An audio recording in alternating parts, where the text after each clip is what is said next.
પ્રવક્તા ગુજરાત પ્રદેશ કોંગ્રેસ સમિતિ ખાસ કરીને જે સ્પર્ધાત્મક પરીક્ષાઓ છે દેશમાં હમણાં જ ગતરોજ જે નીટની પરીક્ષામાં 22 લાખ કરતાં વધારે વિદ્યાર્થીઓ બેઠા અને જે પરીક્ષા યોજાઈ એને જે પેપર ફૂટ્યા અને ત્યારબાદ ભારત દેશના અલગ અલગ રાજ્યોમાં 4 થી 5 વિદ્યાર્થીઓ જે આત્મહત્યા કરી, આ પહેલી વાર નથી, અનેક વાર આવું થયું છે। 2014 બાદ જે મોદી સરકાર છે, ભાજપ સરકાર છે, તેના રાજમાં અત્યાર સુધીમાં ઓછામાં ઓછા 89 પેપરો ફૂટ્યા છે અને 48 કરતાં વધારે સ્પર્ધાત્મક પરીક્ષાઓ ફરતી લેવી પડી છે।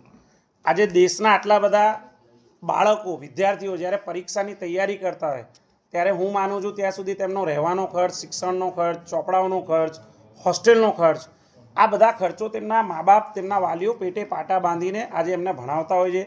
આ દેશનું ભવિષ્ય ઉજળું બને, આ દેશના વિદ્યાર્થીઓ ભણી ગણીને આ દેશમાં નામ કરે, આ દેશને અલગ ઊંચાઈઓ પર પહોંચાડે એ માટે તે લોકો તમામ પ્રયત્ન કરે છે। પણ આ દેશની જે મોદી સરકાર છે, ભાજપ સરકાર છે, તે ખોટા વચનો આપે છે, વાયદા કરે છે।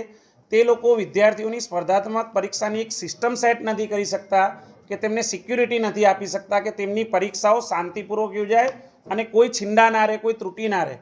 આજે આટલી બધી પરીક્ષાઓ, સ્પર્ધાત્મક પરીક્ષાઓમાં આ પ્રકારના જે છિંડા આવે છે અને આ પ્રકારે જે વિદ્યાર્થીઓને આત્મહત્યા કરવી પડે છે, આ દેશ માટે બહુ શરમજનક છે।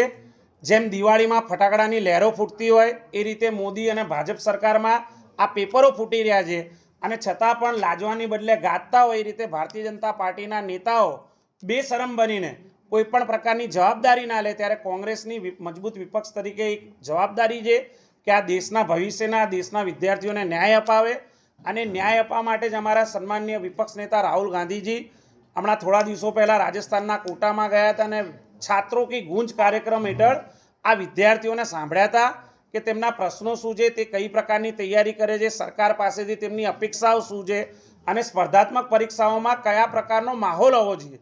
જો અમે મોદી સરકાર અને ભાજપ સરકાર ટૂંક સમયમાં જ શિક્ષણ મંત્રીનું રાજીનામું નહીં લે તો આવનારા દિવસોમાં આખા દેશમાં અલગ અલગ રાજ્યવ્યાપી આંદોલન થશે। ગુજરાતમાં પણ છાત્રો કી ગૂંજ કાર્યક્રમ હેઠળ મોટો કાર્યક્રમ ટૂંક સમયમાં થશે। આગામી 25 જૂનના રોજ ભારત દેશના મોટા મહાનગરોમાં ભારતીય રાષ્ટ્રીય કોંગ્રેસના શીર્ષ નેતૃત્વ દ્વારા પ્રેસ કોન્ફરન્સ કરવામાં આવશે। આગામી દિવસોમાં આ વિદ્યાર્થીઓની લડાઈને કોંગ્રેસ પોતાની લડાઈ બનાવશે। સડકથી લઈને સંસદ સુધી અમે આ કાર્યક્રમનું આયોજન કરીશું અને ભવિષ્યમાં ફરી કોઈ પેપર ના ફૂટે, ભવિષ્યમાં કોઈ વિદ્યાર્થી આત્મહત્યા ના કરે એ બાબતે ચિંતિત થઈને એને ન્યાય આપવાના અમે પ્રયત્ન કરીશું। નમસ્કાર।